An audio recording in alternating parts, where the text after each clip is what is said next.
Hey everybody, it's Brian Burns. Welcome to this episode of the Brutal Truth About Sales and Selling podcast.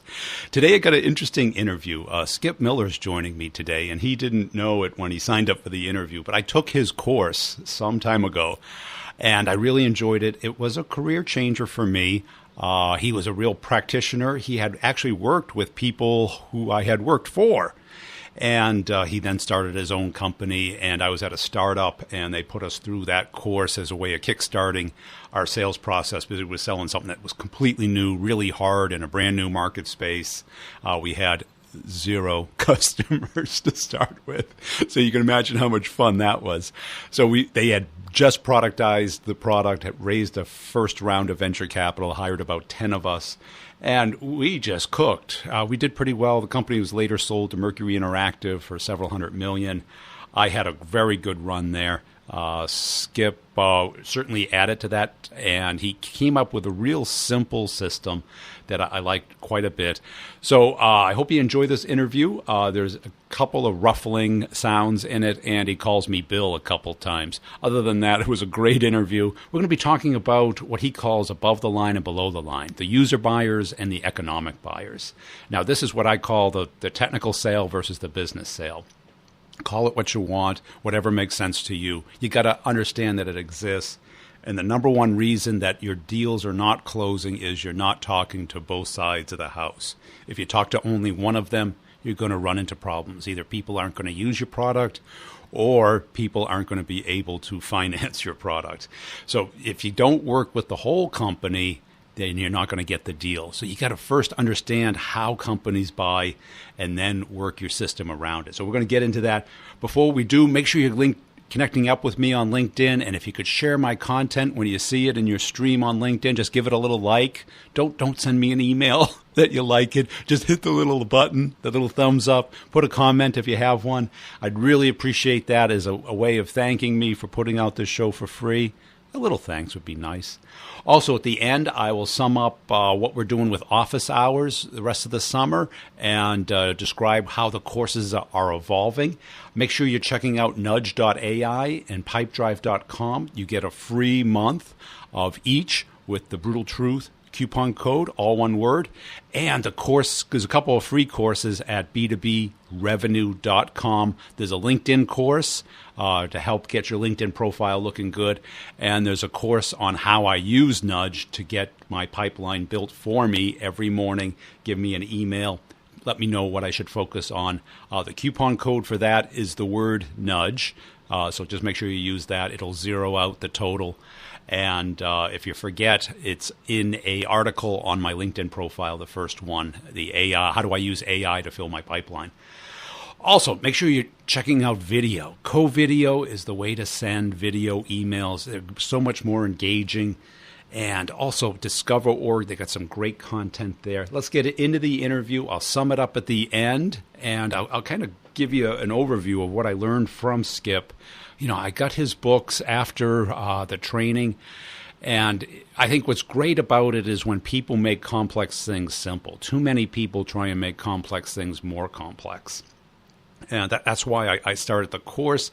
My approach is much more to visualize it, to understand the whole game that you're playing so that you can win the complex sale and get meetings. So here we go with Skip. Hey, Skip, thanks for joining us today as a way of getting started. Tell us about yourself. Oh, Brian, thank you. I think you remember we worked with your team many, many years ago out in California. So our goal is to make salespeople and managers better at the point of attack. So selling skills and tactical tools of, how to open a call, close a call, stay in control, right messaging, and for managers, right, how to coach, hire, corrective action. So all our messages and books and materials are pretty tactical, and we'll sit on top of strategies. And we've been doing it for a long time, and we have a lot of fun with it. Have you seen much change since we last talked? Wow. Well, Brian, I think so. Yeah. Speed. Things are much faster now. Where we would be happy with a $30,000, $40,000 deal or $2,000 a month or whatever, taking 2 months, and now buyers are making decisions a lot quicker. So we've got to speed things up. The 14-day trial, 30-day trials are just ridiculous. I mean, all you're doing is killing your sales cycle. So we've had to adjust messaging and contacting for speed, obvious reasons. And then the second thing is that buyers are a lot more smarter than they were. They've got the ability to get a lot more information before they contact the vendor. So assuming that they're stupid and starting from scratch and from slide number 1 about here's who we are, what we do, here's the map slide of all our locations, it just doesn't cut it. So yeah, there's a lot there. Now, we were talking a little bit before this about, where good deals go to die. Where, this kind of Mendoza line or line of distinction between the people who like your product, need your product, want your product, but have no authorization, economic control, or a little bit of influence. And all the reps are real comfortable talking to those people because they know what to say to them. They're comfortable with them. And there's no real downside for the end user of your product. But then the deal kind of falls into this no decision category, which is really just a no. How do we prevent that? Well, Brian, it's fun. You mentioned the Mendoza line or whatever else. I mean, we have names for deals that lose energy. They go dark, they go south, they go ghost, they go quiet. We have names for why we go through a sale and then never hear from the customer again. And I think sales is like a roller coaster. You got to build value early in the process if you want to get over the hill and make a sale. So what we find is when a rep gets a lead, either it's an inbound or it's a flip from an SDR or whatever, Brian, I'm on a mission to destroy the concept value proposition because I think there's two. And we've called it below the line and above the line. And my last book was Selling Above and Below the Line, where below the line is the user buyer. I'm buying this stuff because I'm the one who's got the tattoo on my forehead to say I've got to make it work, and I'm going to make sure I get the best fit and features and functions and history of the company and development roadmap. And that's really good. And then the above the line buyer says, I really like what you do, but if it's not going to make me money or lower my cost or mitigate risk, I mean, why am I doing this? Well, what happens is we go below the line so quickly because that's all about us. What do you want from my company? Well, we do that. Let me show you that. I'll give you a demo. We'll give you a presentation. All of a sudden, the deals like in stage 4 or 5, the salesperson's forecasting this deal. It's going to come in by the end of the month. And we've never talked to the above the line person. So we finally get to the above the line person. Well, we don't. Our below the line buyer, we're hoping, has some sales ability when they meet with the above the line buyer that they can convince them to spend the money. Worst case, though, you and your below the line champion are going to go to the above the line buyer and give them a half-hour overview of what you've talked about for the last 2 months, which they could care less about. So we're seeing the value proposition early in like stage 1, 2. There's 2 value flags, below the line and above the line. And we're capturing one, and we're saying they see the value, but they're not capturing. Brian, it's almost like I've got 5 brothers and sisters, and we get together Thanksgiving, Labor Day, and there's usually like 50, 60 people. And there's so many people that we end up having 2 tables. We have a kid table and an adult table. And the kids love talking kid talk. The adults love it because they don't have to talk kid talk. And what happens is our salespeople are so good talking kid table, and we get a chance to go to the adult table, we take the executive overview of what we're talking about the kid table, and that's not what we're supposed to really learn. So that's the gap we're seeing right now. And not many people teach that above the line or even know that that above the line actually even happens. Well, Bill, I mean, how many companies have you been to where they have a 1-day, 3-day, 5-day, 2-week, 1 month, ramping course, and it's features and benefits and stuff, and it's all below the line stuff, which is important, but they don't teach any business acumen skills. Or, I just read a book. It's 20 years old, and it's called The Goal. And it's about the guy who's running a factory, and they're going to shut the factory down because they're not doing well. And they forget about what the goal is. And not to break a story up, but the goal is to make money and not to have the best, fastest robots or the best machine tools. It's to make money. And that's the goal of the above-the-line buyer is, I don't really care if it comes in blue, pink, or orange. If it's going to make me money, save cost, or mitigate risk, save me time, I'm in. Let's go. And the below the line person is like, well, no, we got to get the Model C because that's the one. Whatever. But there are two value prop bills, and we got to get both early. If you don't want a deal to go south, dark, quiet, what we call lose energy. Yeah. And I think a lot of reps first aren't aware of what happens inside an organization. And second, they don't go to that person above the line or get engaged with the person above the line until something goes wrong. The last 2 weeks of the quarter, hey, where's the order? And they go, well, I forwarded the proposal to my manager. I haven't heard back. Right. Exactly right. So we get our boss to call the manager up, and the manager goes, hi, don't bother reading it. I'll give you 20 points off if you make a decision by Friday. Yeah. Off of what? And that's 20 points. But that 20 points is pure margin. So you're hurting your own company for poor sales practices. And that makes me mad, right? I mean, we shouldn't have poor sales practices costing people money.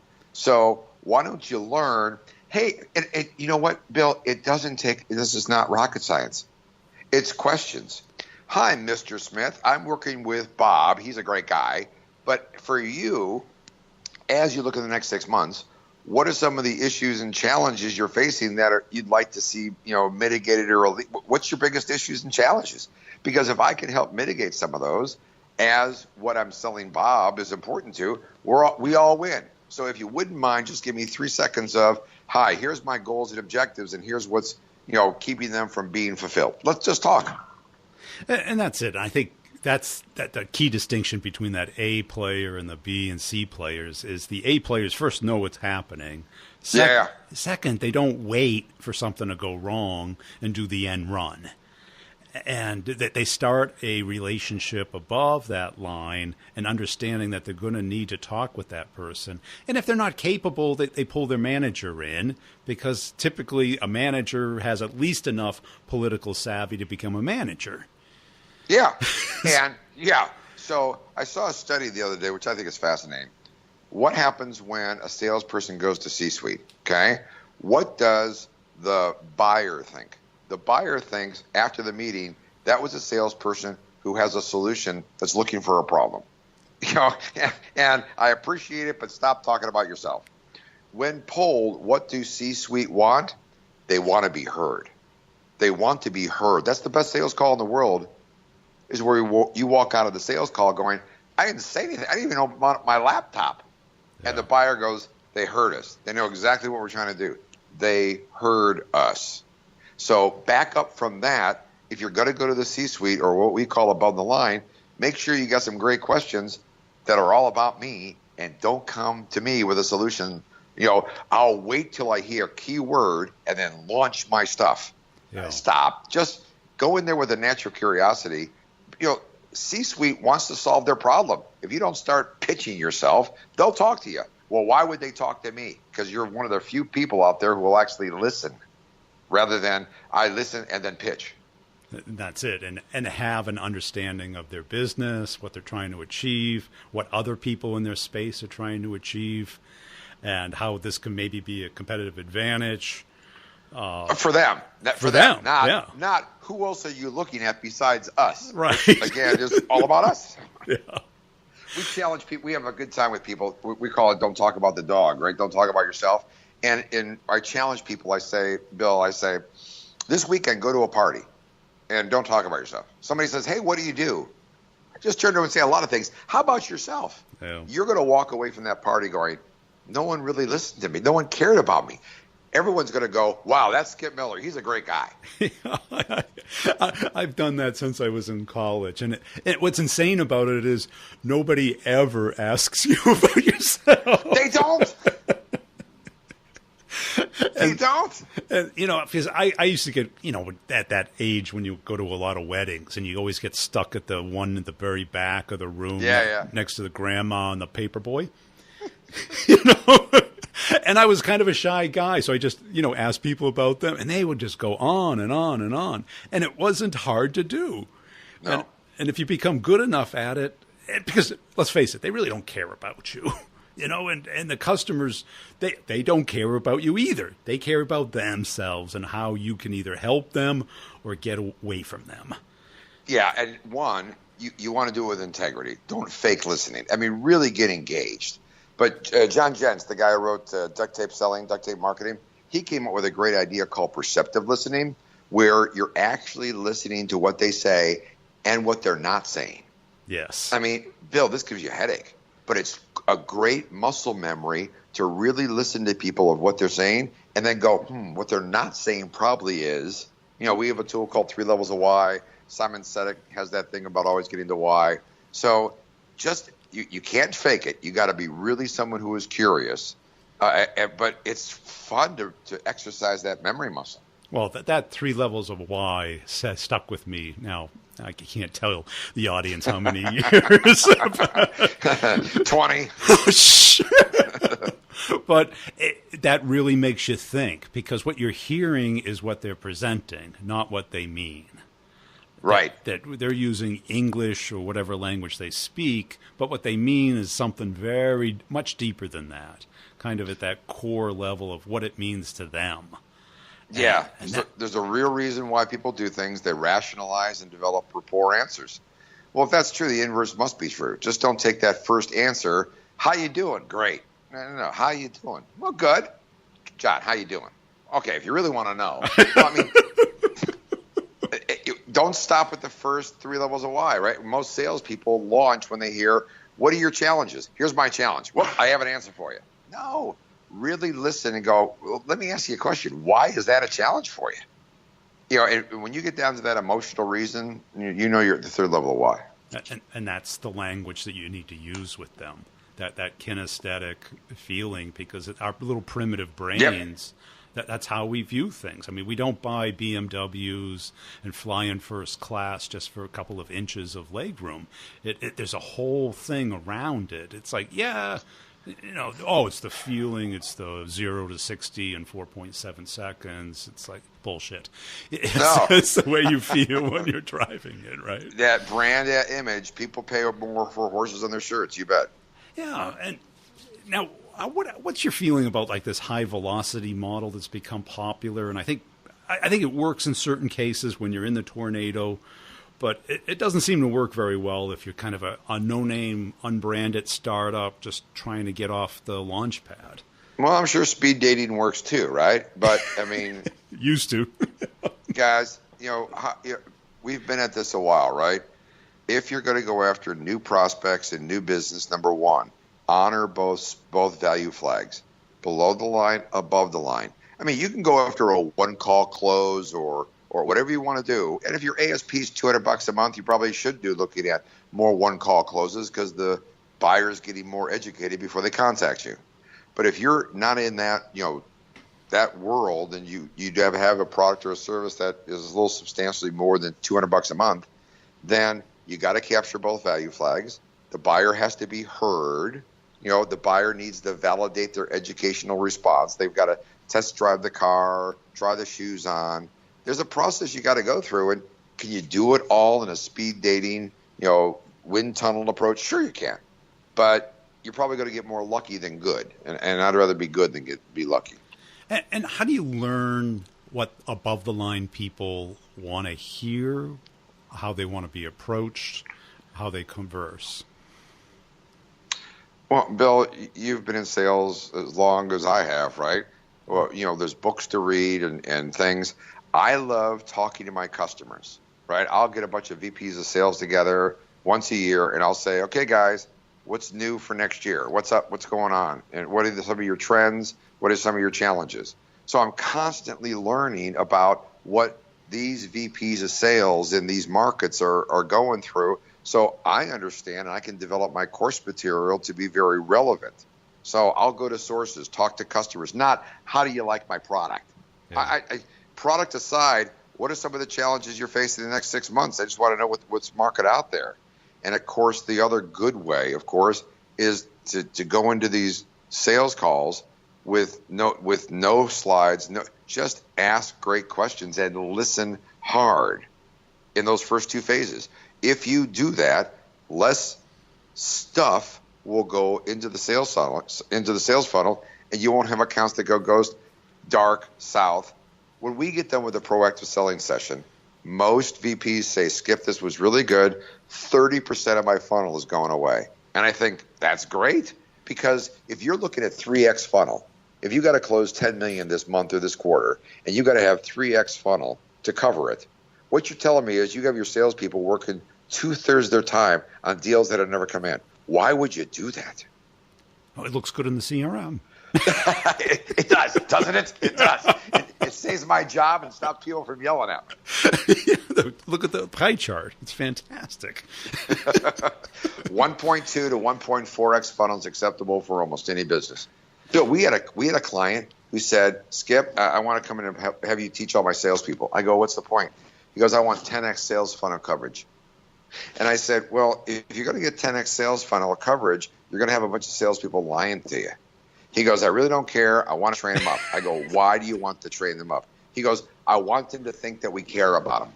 I said, I don't think I'm the guy for you. Yeah. I bet you have 5 levels of why with a VP of sales. Probably true. No, if your listeners, right, especially sales people, can slow down to speed up, right? It happens in all sports. You know, my son was a quarterback, and at every level, Pop Warner, junior high, high school, college, you know, the game was fast. And until the game slowed down, he didn't get it, right? And we were always waiting for that time when the game slowed down. If you slow your sales cycle down early, not rush to the finish line and sell proposals, hold it. Guys, it sounds like you're interested first. What are the below-the-line reasons you're looking for this? What's the features and functions you really want the thing to do? And if you're B2B sales, what's the business case? What's the problem that this is going to be a piece of? I'm not going to solve the whole thing. What's the piece this is going to solve, and by how much? We call it quantified cause. What's the reason? You have a $30 million problem, and you think with our solution you can make a $10 or $5 million dent in it. Great, that's all I need. Not an ROI for the $100,000 you're going to pay me. That's just ridiculous. So if your listeners slow down to speed up at stage 1, 2, get both value props, they're going to find for your sales managers better forecast accuracy. And as you well know, Bill, if you have a relationship with the above-the-line buyer, 2 things happen. Your sales cycle decreases and your sales price, your average sales order price, increases. Now, talking to all those VPs of sales, how has your approach changed in the last, let's say, 5 years? It's a great question. I think our approach is a little bit more no nonsense, and it goes right to numbers. Most of my questions right now aren't, what do you want to do with the sales team? It's, give me some numbers. What's your average sales cycle length? What's your ASP? You know, what are your A players doing? What are your B players doing? So we're really taking more of an analytical approach because the data's there. People have good hands-on data. It may be bad data, but we've got good data. So our approach is less about ourselves and more about, great, here's the data. If you would make an investment, what's the outcome you want for this investment? Rather than going through with somebody and giving them a presentation on all our sales tools and what we do and why we're so uniquely qualified. So I think if you're going to ask me what we've changed in our material, what we've stopped teaching and what we're now teaching more of, it's, you know, what we call time traveling, right? So where are you at today? Where do you want to be tomorrow? What are your gaps? And what's the outcomes expected for the investment? It's probably more C-suite discussions people are having than doing executive demos. I can't remember the last time I've heard of a company that had an executive demo versus a user buyer demo. So I think people are becoming more analytical. They're time traveling. Where are you at now? Where are you at tomorrow? And then getting the executive buyer involved early, but talking adult table, not kid table. I think that's what's kind of changed a lot in the last couple of years. Hey, that's great. Hey, Skip, where do people go to get your book, check you out, and connect with you? Yeah, Amazon has got all the books. Proactive Selling, Selling Above and Below the Line. If you Google best sales management books ever written, Proactive Sales Management is usually on that list. So Amazon's a good place. Me personally, Skip, SKIP, at M3, Miller and his 3 kids, m3learning.com. So skip at m3learning.com will get me, and I'll be happy to answer any questions. Hey, I hope you enjoyed that. I think it's really critical that we understand that distinction. And too often, what happens? We get comfortable with the people we're talking to. And all of a sudden, we get too comfortable with them. So we got to, before we get too comfortable with them, make sure that both of us understand that you're selling to the company, not just to that one person. That one person, 99 times out of 100, isn't going to have the juice to get it done. It is the number one reason good deals go to stall or die, is because what they do is they take your proposal and they just forward it to their manager and say, hey, I think this is a great idea. And instead of telling you that's what they're doing, they're just telling you that, oh yeah, I'm going to hear back soon. Or, oh, they need some other information. Oh, give me a couple weeks. And that's not a deal. That's interest. That's just curiosity. And we get lazy because we hear what we want to hear, we see what we want to see, and then it doesn't get done. We've got to work up the org chart. Don't let people block you. You can easily, and the key is start from the very beginning, not letting them block you, meaning that you are going to be sending LinkedIn invites, finding out who their managers are, finding out who their managers are, working your way around the company, having your manager work around the company, and running them, not to upset them, but let them know that, you got to understand, we're selling to your company. And you're buying from my company. So you feel free to contact my manager, my CEO at any time, because we want to work together with you. But what ends up happening is if we don't cover all these bases, at the end of the day, you're not going to be able to get this done. And let's talk about how this can get done. And everybody says, I'm the man, I'm the woman, I can get it done, don't you worry. And it doesn't happen. It is the number one reason in the complex sale why deals don't get done. And you hear it all the time. It's like, oh, they're not calling me back. I don't know what to do next, or the deal's stuck.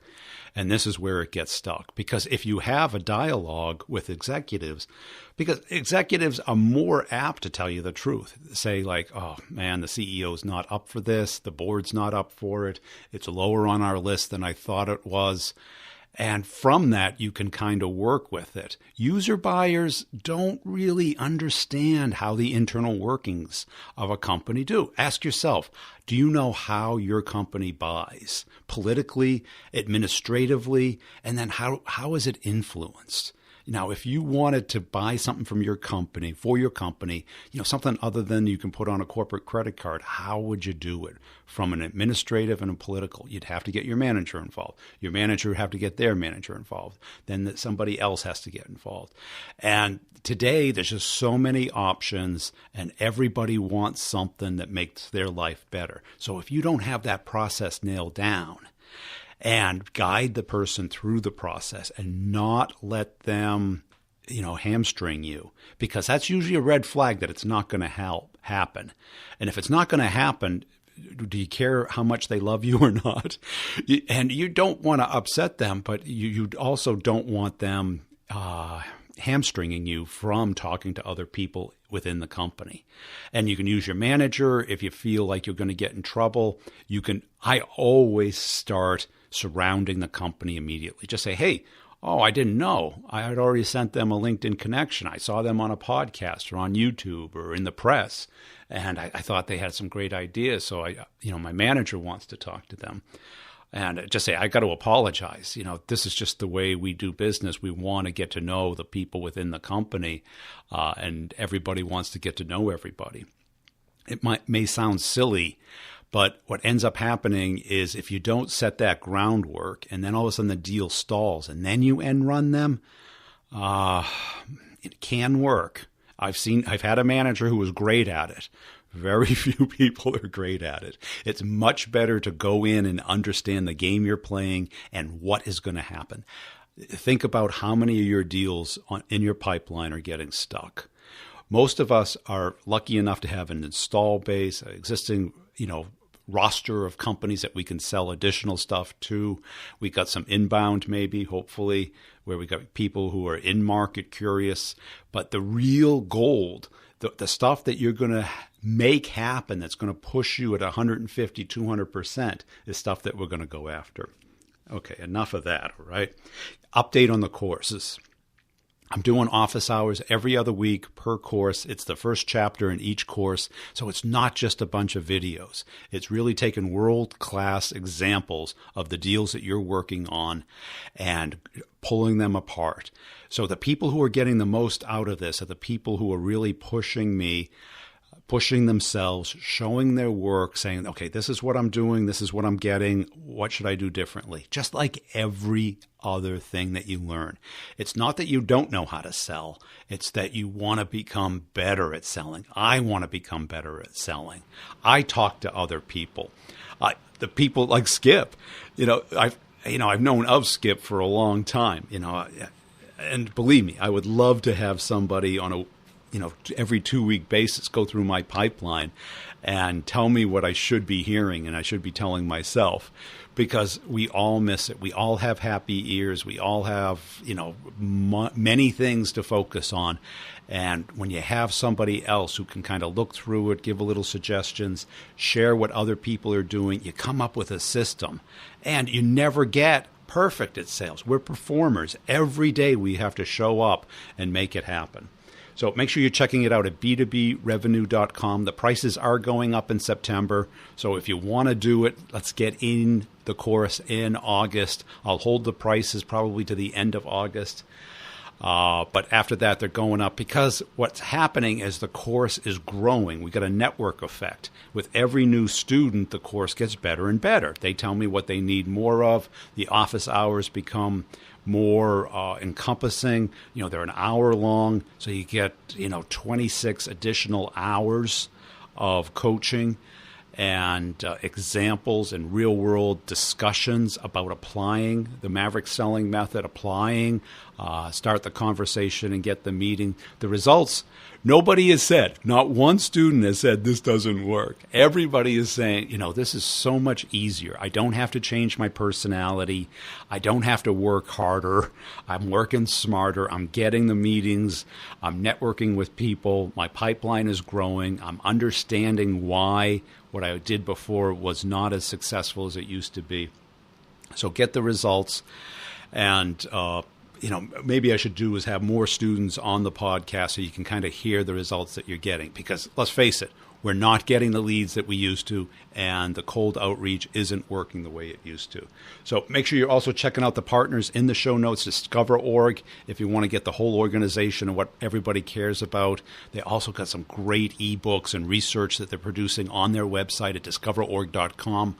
Pipedrive and Nudge, those are the tools I use. That's what I keep all my stuff in.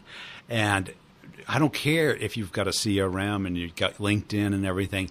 If you do not have your own CRM, your own prospecting tools that kind of give you a snapshot every morning of your total addressable market and what everyone is saying and how you can turn that into a conversation, then you're missing out. I'm sorry. And you can try it for free with the Brutal Truth coupon code.